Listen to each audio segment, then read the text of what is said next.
attending this morning. Let's introduce the gentleman over here. Good morning, Mr. Chairman, members of the board. Peter Foulis, President of ICAP. Karen Emerling, Director of ICAP, one of the directors of ICAP. And our illustrious photographer. Marty Cochran.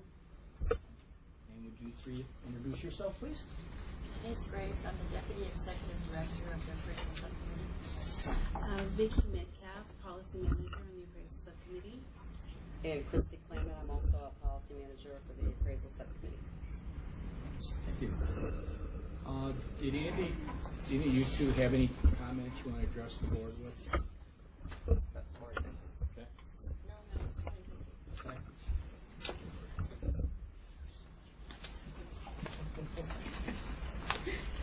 All right, if we could, we look over the minutes from the previous meeting, and if there's no changes, we'll look for a motion to approve those minutes. I make a motion to approve the minutes from last month. Oh, awesome. I wasn't here. All in favor? Aye. Anybody opposed? Moving on. Mary Bates, licensing. Okay, Associate Real Estate Appraiser Trainee, 595. Certified Residential Appraisers, 2,681. Certified General Appraisers, 1,453. Temporary Practice Permits, 102. Appraisal Education Providers, 21. CE Offerings, 97. Or QE Offerings, 97. CE Offerings, 293. Appraisal Management Companies, 151, for a total of 5,393. The initial license renewals are up to 1,079 for a total active of 4,729. So I'll show you who procrastinates. I'm sure we'll be getting a ton in the next couple of weeks. Oh. for renewals. Wow. I'm going to be juggling cats. 2013 Real Estate Appraiser Exam pass rates. For August, the certified general appraisers, 5 passed. Certified residentials, 13. Actually, 5 tested. Or 5 tested, I'm sorry. 1 passed. 1 passed.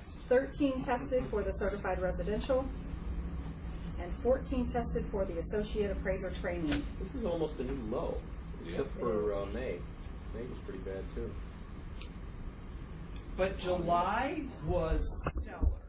Except for the cert reses in July, nobody even bothered. Go big or go home. I guess they went home.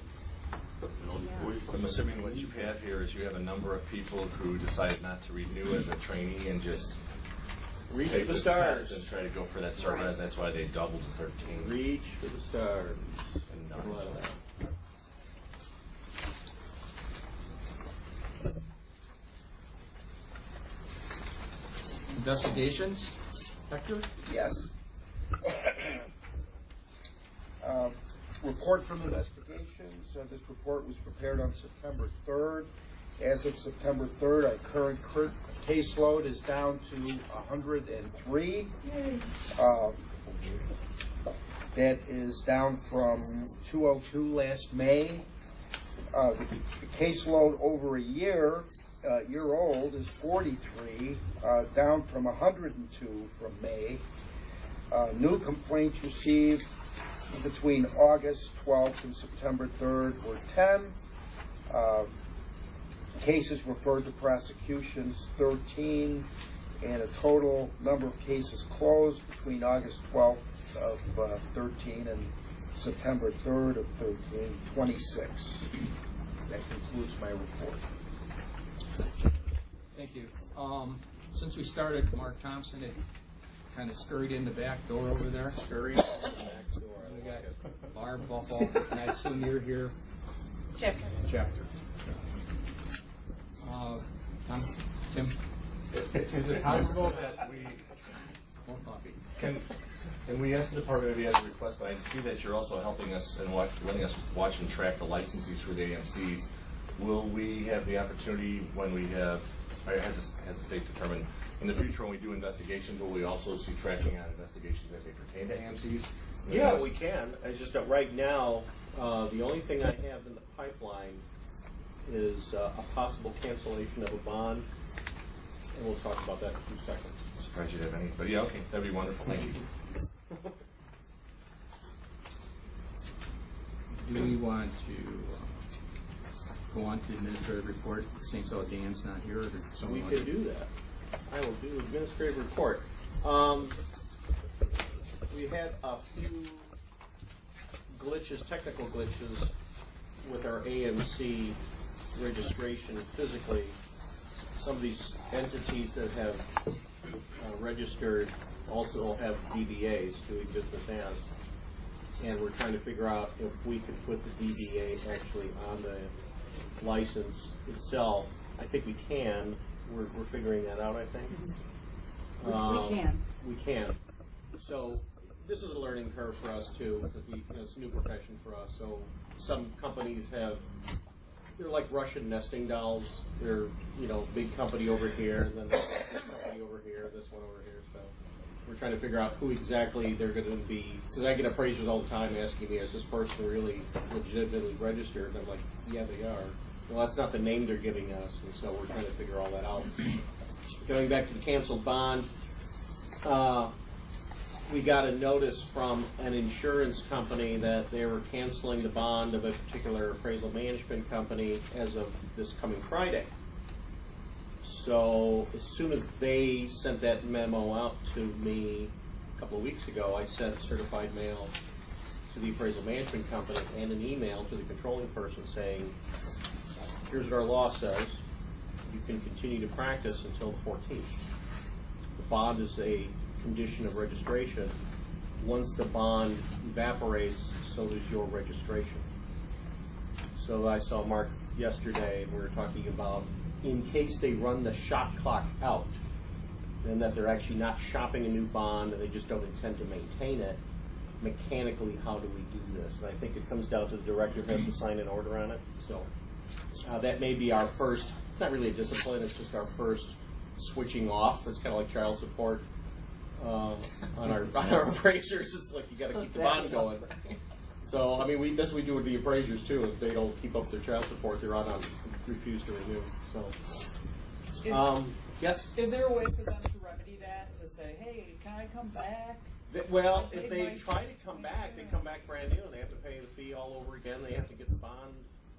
Well, it's like a brand new thing. So that's why I don't want that. They can't let a day or two go by without that bond being maintained. It has to be a continuation.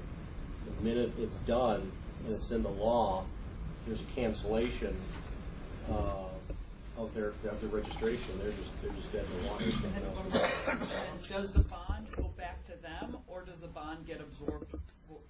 Well, the bond is something that they're maintaining to make the department whole in case we're going to take it. So it's not like it goes back to them. They're paying a fee. It's like insurance. They're paying insurance. So they're just not paying the premium.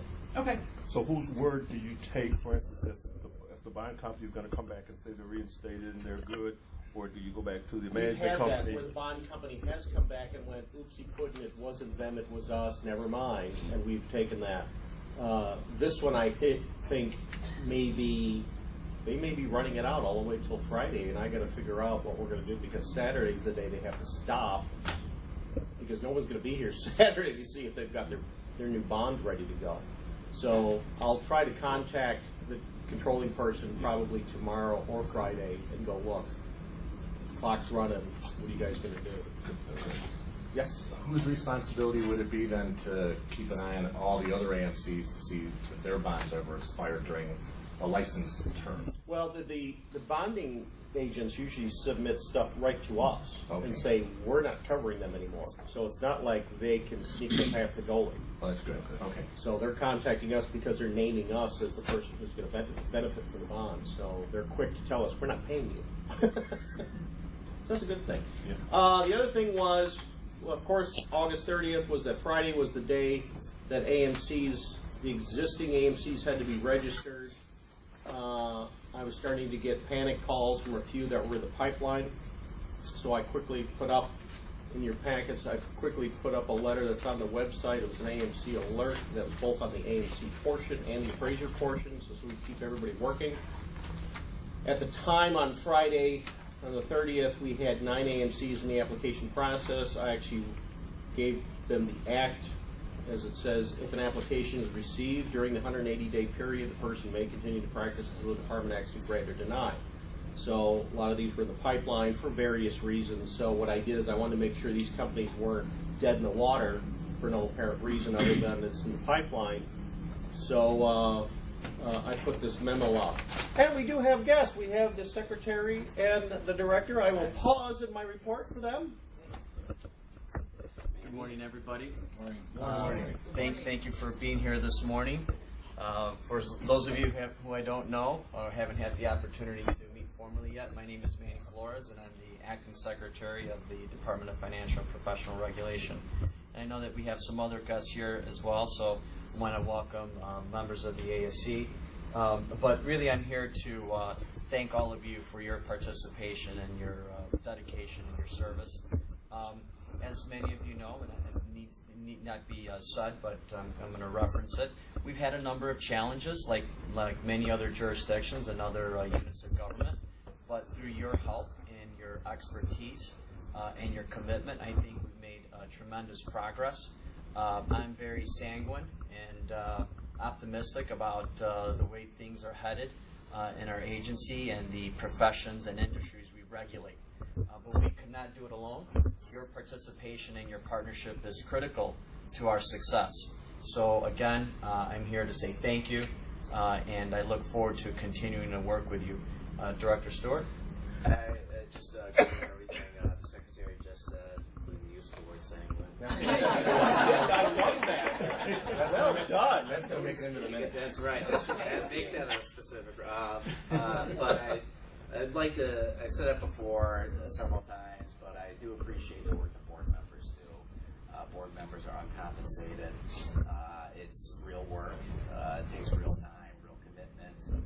And the board, along with everybody else, staff, and the Secretary's office have been very diligent, in particular, in the last 10 to 12 months about making some improvements to the program. I think we've seen some good results to it, but I do specifically appreciate the work of the board members who are, citizen administrators in a sense that it's really the best in the traditions of the public service and people really trying to help out their fellow citizens through board service. So I really do appreciate your guys' time and commitment.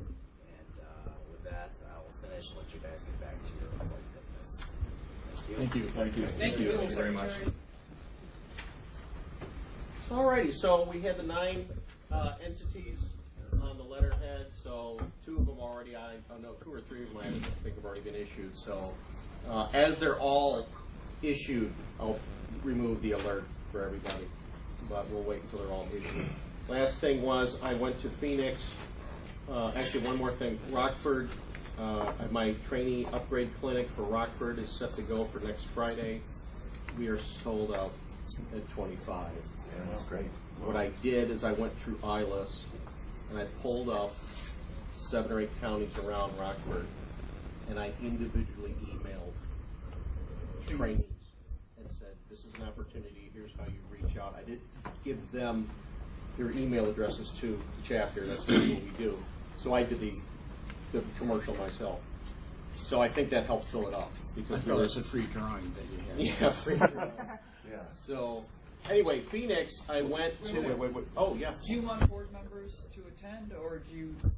I'm going to make the drive. It's going to be starts from 1 till 4. They're going to do a little lunchy poo, I think, at the little Western Steakhouse thingy over off of the main drag, and then it'll be a 4-hour deal like I did here. Sounds like standing room only. Well, it's a nice room. You can stop by if you want. It's a really nice room. Better than this poor sad thing. This is where we were when we put it on here. I know I've asked you before, but you have another one scheduled? Not yet. I'm going to start moving them down. So next one I'm going to try for Springfield. Okay.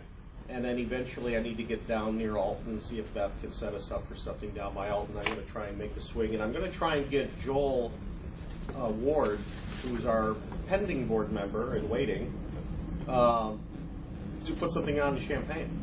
He's got a nice facility. He's got a nice real estate office in that board.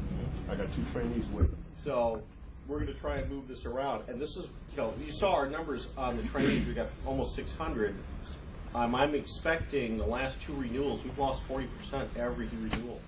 We're trying to stop the bleeding on that, but I don't know how much we can stop that. So if we end up with 250 trainees again, it's going to be heartbreaking.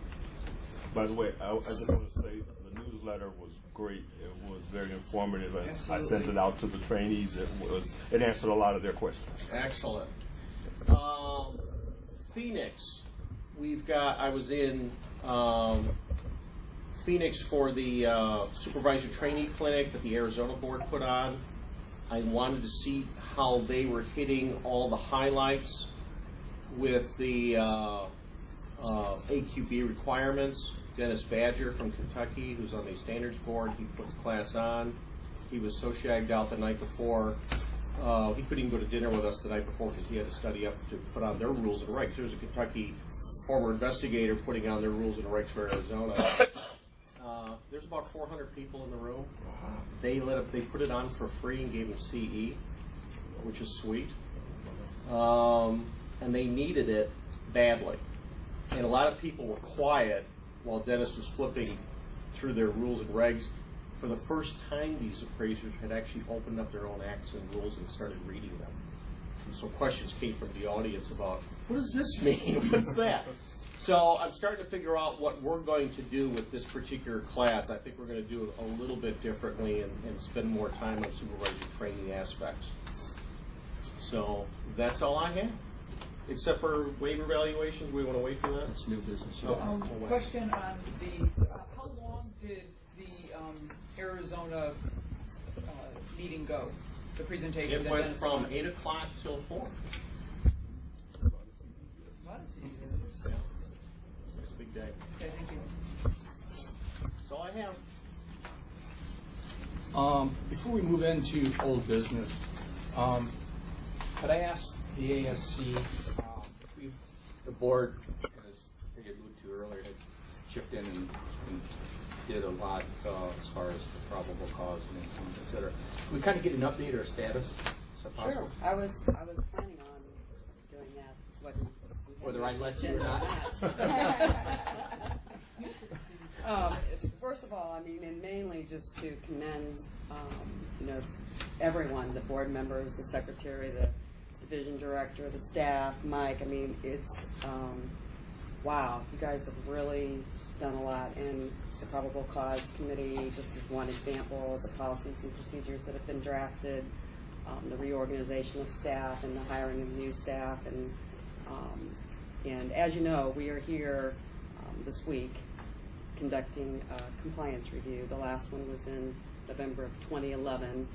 And since then, we've visited numerous times, and there have been some required state actions, et cetera. But so now this is another full compliance review. We spent yesterday going through enforcement, and today board meeting this afternoon. I think we're going to spend some time with staff or whoever wants to listen in regard to some of the changes that are coming with the 2015, so that you can be ready, with your regulations and your statutes for the AQB criteria changes. And then Vicki and I will head to Springfield tomorrow and hang out with Mary and go through the applications, temporary practice, education, and spend some time with her. And then we'll follow up probably, I think right now we're tentatively thinking maybe Thursday afternoon, getting back together with the staff just to kind of give them our preliminary thoughts. But already, I mean, what great improvement has already been made with the program, and I know it's a high-paying job that the board members undertake. So we really appreciate, the ASC is very appreciative of the time that you spend. And it's also glamorous. It is. Along with well-paying, it's Very glamorous. very glamorous. Yes. So if we can help in any way, with anything that you've got going on now in the future, you know, we are also on your team. Although sometimes it may not feel like it, we do want to be your partner in making this a successful program. So thank you again. Well, no, thank you very much. I don't know if Denise has anything to add. But I think you said it all very well.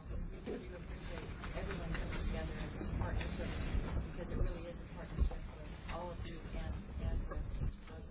We're not just an event. We really want to see the states do well. We can all play together this year. Exactly. You've been working really hard. I mean, it's obvious. Great leadership. And so. Did any of the other board members have any questions? Again, thank you. You're welcome. Moving on to new business. Monthly figures for August 2013. The current caseload is 133. Activity for the month of August 2013. Refer to prosecutions 15. Notice of intent to deny 0. Notice of intent to refuse to renew 0.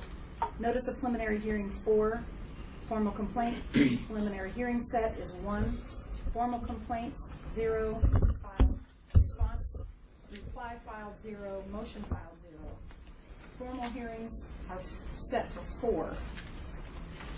It's like November 6th, October 2nd, December 3rd, October 16th, all in Chicago, I'm guessing.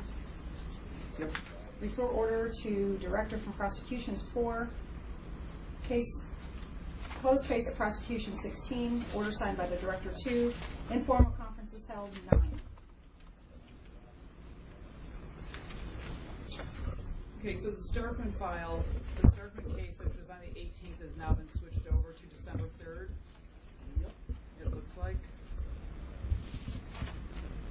I just handed the standard 3 over to Fairmark, who's going to send it over to Charlie.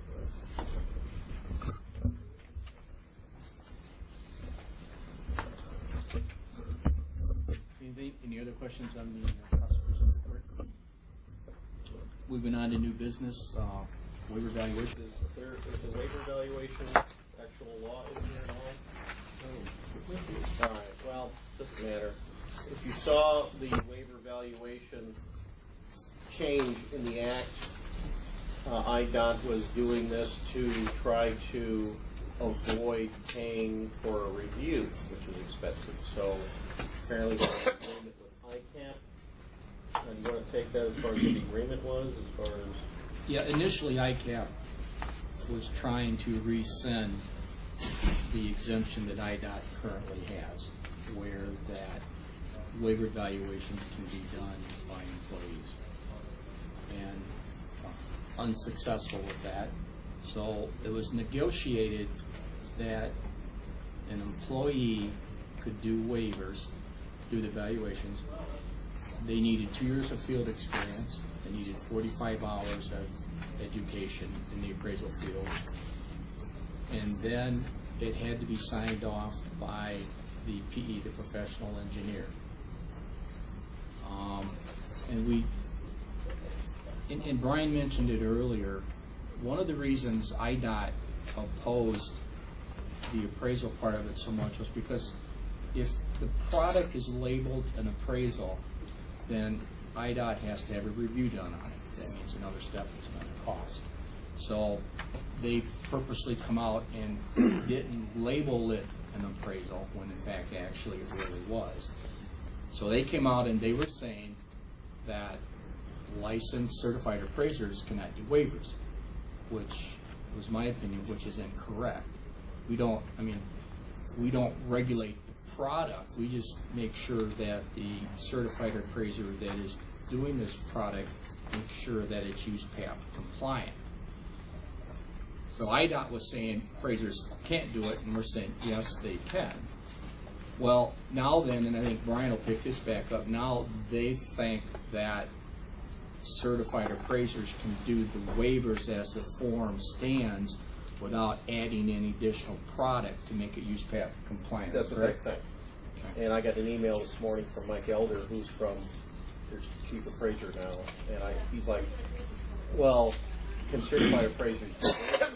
They could always do them, but they have to be USPAP compliant. I said, all you guys have done now, you've now created an appraisal product that's no longer an appraisal product, and you have now iced out everybody who can do it correctly. So now, what's the penalty for someone who, when you drop USPAP, you're not just dropping, gee, I don't want to put intended user in, you're dropping ethics, Competency. you're dropping competency. So these are, it's wide open west now. And I'm like, you can't even punish them. Not under our act, and you haven't put in anything in the engineering act. You haven't put anything in the real estate act, so I don't know what the point of this was. So good luck with that. Be careful what you wish for. He's like, well, you know, we didn't mean for this and this and this. And I'm like, well, I understand it. He wasn't here when they pushed this through. I'm just telling him what he ended up with. So tomorrow, he's got a meeting on the phone with a bunch of appraisers to figure out who could do waivers. And I'm like, none of them count for experience. None of them will ever count for experience because they're not going to be USPAP compliant. I can't. But if an appraiser does it and put in the additional requirements Now it's an appraisal. Now they have to trigger a review if they don't want to do. See, the disconnect is on their side of the fence. Yeah. They took the statute that said certified appraisers can do waivers. Well, before the act stated that a waiver was not an appraisal. That was kind of an exception, wasn't it? In the Yeah, beginning, but an appraiser can't. But appraiser could do You enough can't to opt make in it and out. compliant. You can't opt in and out of USPAP. You can't go, I'm in USPAP. No, I'm saying you put in the certification, use all the requirements that an appraiser has to have when they do an appraisal. But then IDOT is not looking at, IDOT is looking at it as an appraisal and not a waiver when a certified appraiser Complies does it. with USPAP. Complies with USPAP. Okay, so just because we comply with it, it's no longer a Now- waiver, it's an appraisal. Now, if a certified appraiser signs their credential and it doesn't comply with USPAP, you have discipline on them. Yeah. So who's going to sign that? Nobody. They've iced out everybody who can actually do this. see, they took the part of the statute that said certified appraisers can do waiver evaluations. On their side of the fence, they're fine with that. But I think where the disconnect's at, on this side of the fence, the certified appraisers are regulated by the state of Illinois. And as Brian said, when you affix a signature and license number, it must not be a USPAP product, compliant product. And you're going to report it one of three ways. So when you report it, it's reported as an appraisal. Now, when you Yeah, read you the can't- Yellow Book, it refers to USPAP all day long, doesn't it? Yep. What year? Oh, gosh. 2000. Yeah, it's a long time. We're moving into 2014, so they're complying with a thing that's been dead for 14 years. Good luck. So are they getting office personnel to do them now then? I don't know who's going to do them. I don't care because we're not going to discipline them. We're not going to punish them.